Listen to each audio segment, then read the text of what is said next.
How you doing? It's your host Stephen Lee, System Unfiltered. It's Monday, February 12th. I want to talk about today this hot topic. Assaults on NYPD escalate to record-breaking totals on latest anti-cop settlement, full-blown epidemic.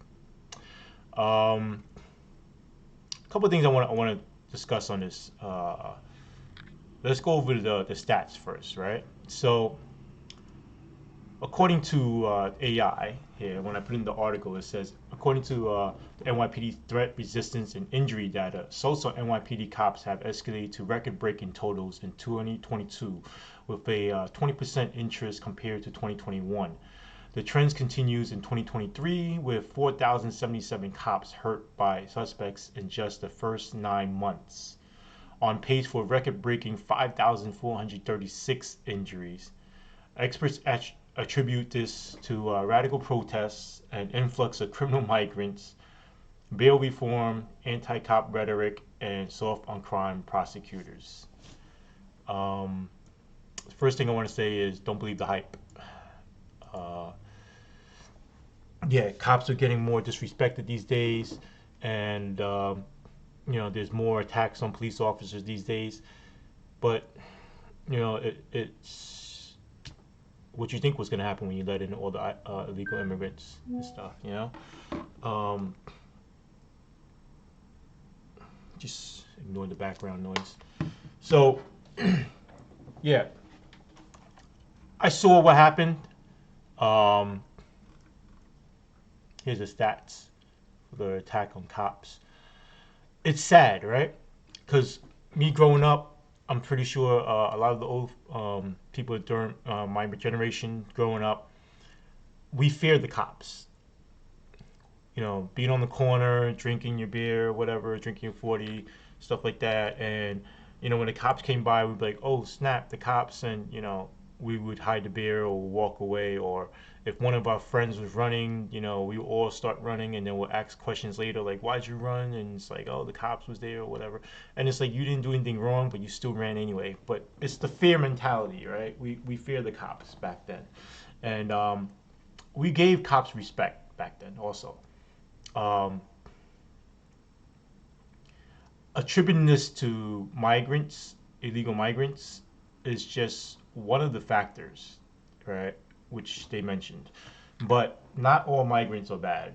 You know, I agree that we should be screening them before we let them in and stuff. And to my opinion, I think that, before you even let them in, you should have some place to put them because you don't want to have them living in the streets. Right? We already have a homeless issue, and for us to contribute to that problem even more, it's just poor planning, um, in my opinion. Um, Another thing is, what you expect was going to happen? You put the migrants up in five-star hotels. You give them free food. You give them free DoorDash. You give them prepaid credit cards, and then 2 months later, you're going to throw them in the street. You give them the taste of the good life, and then you just take it away from them. They're gonna want to do whatever they have to do to survive. It's human nature, and so since they can't work and everything, they're gonna resort to crime. It's just human nature. It's something that's been happening to our minority neighborhoods and our poverty neighborhoods for a very long time, and now they're playing the same tactics on the migrants coming in. But I want to show this. So originally, the video they showed and released was, migrants attacking cops, and the migrants was like even field goal, like football kick on the cop's head and stuff like that, and all this other stuff.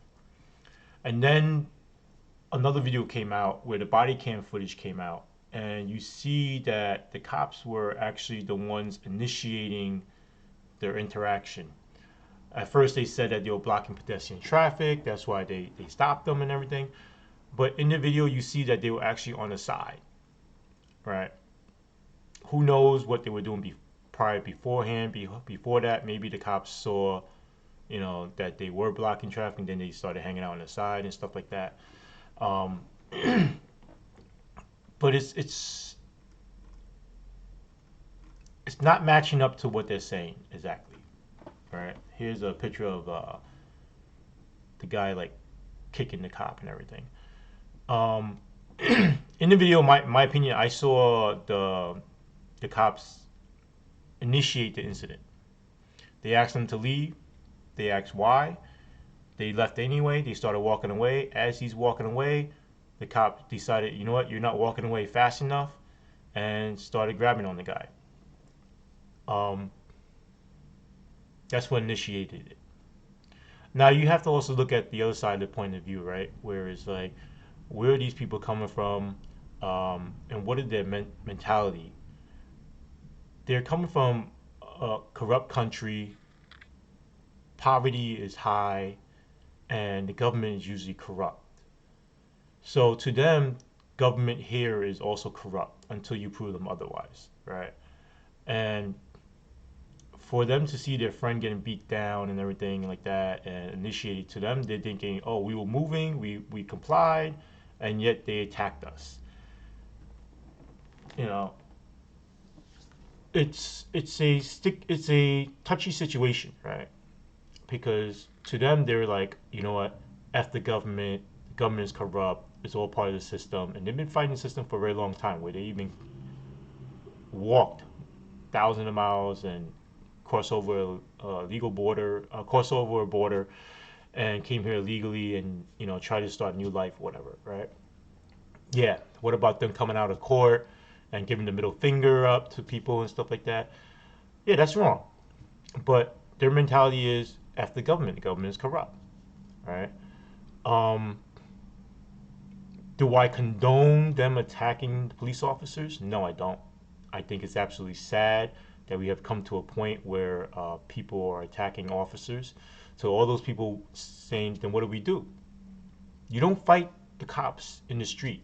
That's not where you fight them. You're not going to win that battle. You're never going to win that battle. Um, what you want to do is you want to know your rights. You want to exercise your rights, yet you want to comply. And when you comply, you fight them in court.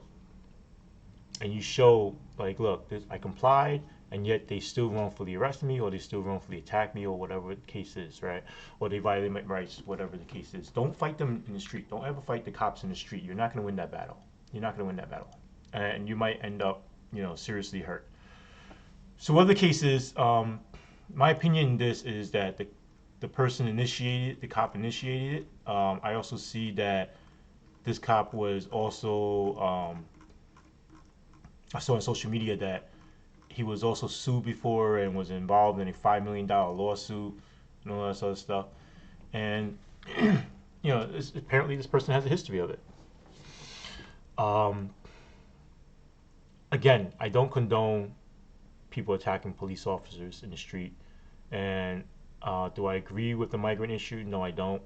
You know, um, it's destroying our city.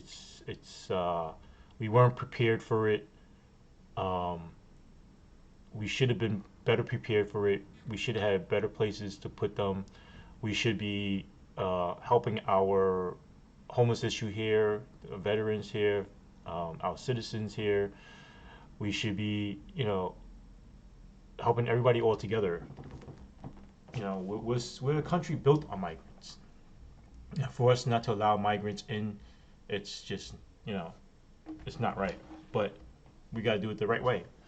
There's other people waiting online, and it's just unfair to other people that's waiting online.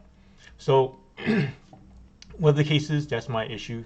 Another thing I wanted to bring up is, why am I constantly attacking NYPD? I'm not. All right.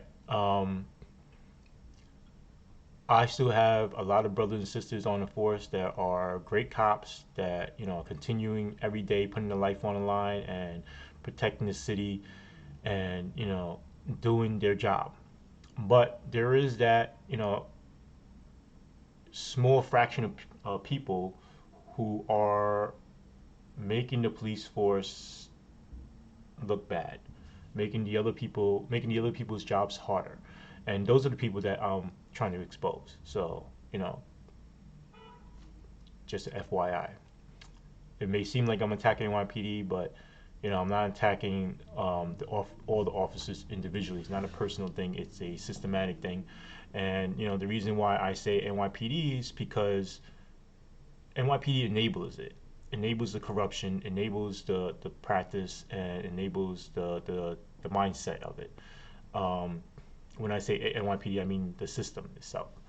And why I don't individually name the individual people is because the people change, but the game stays the same. The players change, but the game stays the same. And that's all I gotta say for today, Monday. Peace and blessings. I hope everybody's safe out there, and just stay safe. To all my brothers and sisters that are trying to do their job out there, stay safe, and please keep a clear head. And remember, you don't have to abide by an unlawful order. All right, stay safe.